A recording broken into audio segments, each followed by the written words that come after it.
Hello, Sagittarius. This is Alex, and I'm here to bring you your love reading for August of 2020. Remember that readings are timeless. They may resonate at any given moment in time, and also the energy can be reversed. Okay, so as you saw, I've pulled these cards out, and we had some jumpers right away. Okay, so let's see what God, angels, and universe has for you, Sagittarius. Kind of feel like things are moving along despite how you are feeling. For many of you, you maybe feel a little bit lost and not necessarily know how to get your mojo back. And I feel like you're ignoring something that's right in front of you. And you need to go ahead and make a decision. Don't know if this is a relationship as of yet, of course, as the Lovers just came out. Queen of Wands, Nine of Wands. We're taking both of those. Yeah, okay. This is looking like a relationship. You got the Moon at the bottom. Okay, so it's looking like a relationship.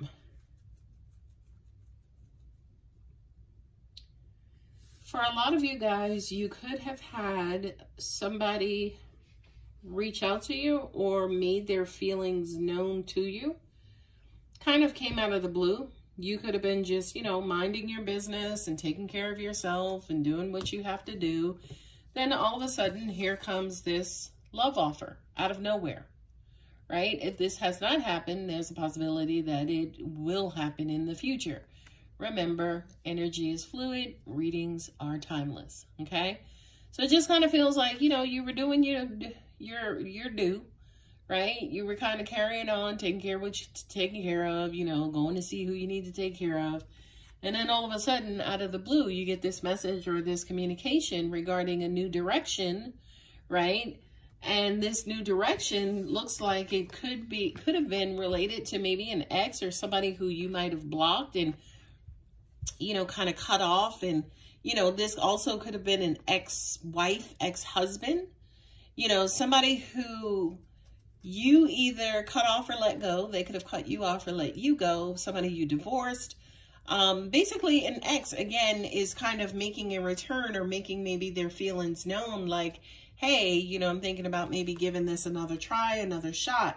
What I'm also getting as well, for some of you in a different scenario, it's almost like, yes, this opportunity came along, but you're so closed down, possibly due to a previous relationship, could have been because of negative finances. You are just kind of shut off right now, especially to the option of love, connecting, committing, or, you know, kind of sharing yourself with someone else. Right? Someone was taking a period of, they were in a period of recovery, right? And then all of a sudden, like, this new passion just kind of showed up and snatched your attention, right? Always remember, the three cups are down in front of him, the two remain in the back, and the two that remain are the Two of Cups, right? Relationship. Are you, you know, kind of focusing on, you know, crying over spilt milk, when in actuality, you should maybe be focusing on, you know, this new passion that has appeared out of nowhere that now wants to kind of share your time and energy. Right? Now, here's a double dose. Right? On one hand, it's like, I don't want to see what's in front of me. Almost like you're in denial. Right? I'm not ready. I don't feel like it. I'm not going to. I want to stay in this state of blindness just a little bit longer. And the reason why is because you don't want to get back out there and fight again. It's like, all right, I'm tired. Enough is enough, right? Enough is enough. You know, I done said what I had to say. I done put my boundaries up. And now I'm just going to sit here and chill, right? But if you look at this, especially these next cards with the Six of Cups, right? As in, honey, you're going to have to open your heart up eventually, okay? Like, you're going to have to let somebody in. Now, at the same time, I understand that you don't want to let the wrong person in, but the problem with, you know, having your guards up is you keep out the wrong people, but you also keep out the right people at the same time. Okay? So you're gonna have to do a peekaboo. Sagittarius, just open it up a little bit, right? And then whomever this is, if it's necessary for you to open it up more, then it'll open up naturally based on the essence of who they are, okay? And not necessarily on your fears or your defenses, right? You got Cancer here with the 9 of Cups, which is Cancer, Pisces, and Scorpio, right? So I kind of feel like, to an extent, you know, you're moving in a direction where you're going to be in love, you're going to be in another relationship, you're going to be happy, you're going to be fulfilled. You know what I mean? Like, I kind of feel like that's what this is about as well, right? Because it's almost like, you know you're going to have to drop these guards, right? Stop your shit, Sagittarius. You're going to have to drop your guards. You're going to have to eventually let this person in who feels safe, who feels warm. They don't mean no harm. They come in peace, because y'all got some places to go together. You know, the Chariot also represents movement, and the Chariot also represents a vehicle as well. So I just kind of feel like, again, whatever this was over here that you tried to keep out, it's almost like that shit found its way to you, right? It kind of snuck in and up under your defenses, Sagittarius. And now all of a sudden, it's like it's starting to tickle you, where it's starting to feel good. It's starting to feel pleasurable. It's starting to feel innocent. It's starting to feel sweet. And then all of a sudden, boom, you are wide open, right? You are wide open. Now, by the way, if you were, again, locked down and closed down and disappointed because of a situation, let me tell you why and how you can not get back here again. You got to keep your feet on the ground and not put those rose-colored glasses on. That's number 1. Number 2, stop fearing the worst. Look at this. I just picked this card up, and you have the double judgment card. So to an extent, it's almost like you may feel like you know what's going to happen because it's happened before, right? And that's always a possibility. But the difference before, and look at the 2 cards here, the four of Swords and the Judgment, right? Where you kind of lax in your last relationship. Sorry, just kicked my tripod. Were you lax? Were you not paying attention? Were you kind of sleeping in the relationship? Were you focusing on, you know, your past hurts and past pains versus what was in front of you? Did you purely, you know, operate in this relationship based on all of your physical and neglected the spiritual messages that were coming to you about the person as well? So yes, you have judgment here. Yes, you have judgment there.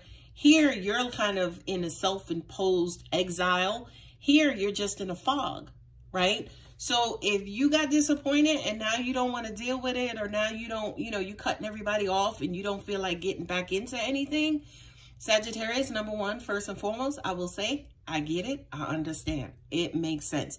Because at the end of the day, you do need to take time to heal, okay? But you absolutely should not cut yourself off completely at the option of love appearing again, right? Don't go and again, lock yourself up inside your head or make yourself unavailable to somebody who's actually real and great for you, who's trying to come in, okay? Now here, again, on one hand, it was like, okay, were you not paying attention? Were you too lax? Were you just, you know, didn't have your head in the game? Or again, were your emotions blocking you out, okay? Now, those are rhetorical questions, of course, because it's not like you guys can answer me right now, right? But just reverse it, and now we know what not to do in the future. In the future, right? Remain present. Remain present. Make sure you know what's going on, right? Keep both feet on the ground. Yeah, love has a tendency to sweep you off your feet, Sagittarius, right? But you got to keep both feet on the ground and be practical. Do not get swept away. Don't shut it down either, but don't get swept off your feet and then try to live on that cloud, because it's impossible, right? The second thing here is, you know, make sure you're remaining in reality, right? This is a card that goes from beauty to beast and beast to beauty, right? The moon has like illusions, you know, it's like when you look at the moon, it's like, okay, is that the man in the moon, right? Not only that, but you see the sun around it, because the only way we see the moon is when the sun is shining on it, right? We see the side of the moon that the sun is shining on, okay? So it's almost like, yeah, what are you looking at? What are you paying attention in this relationship?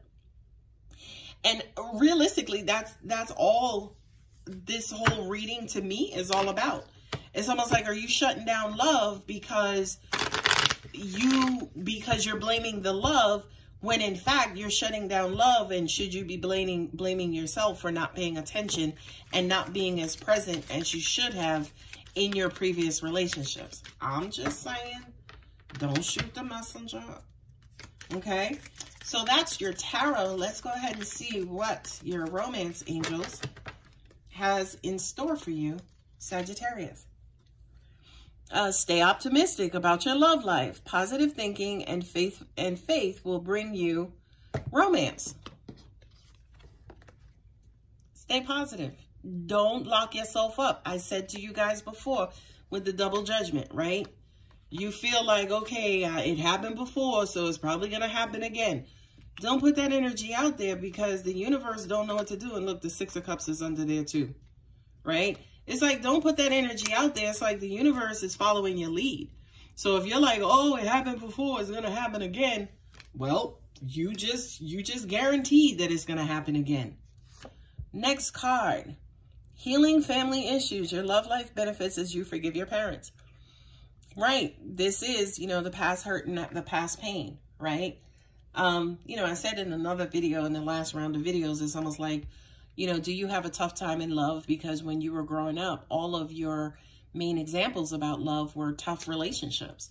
You know, did your mom and dad argue and fight? Or did you have an uncle who was abusive to his wife? Or, you know what I mean? It's almost like, was your version of what relationships look like distorted because of childhood examples? It's possible. Okay, next and last card is unrequited love. There's not enough attraction or chemistry in this to keep this relationship going, right? This, to me, the unrequited love is you, Sagittarius, right? Again, energy is fluid. If it's not you, it could be your person as well. As in, excuse me, somebody is so hurt and so locked up in their head that they're not paying attention and seeing what's in front of them. And they're locked up in their head because of a past situation that they have not gotten over. They absolutely are thinking it's going to happen almost identically again. Okay? All right, my lovely Sagittarius. If this resonates, you guys know what to do. Love you. Bye.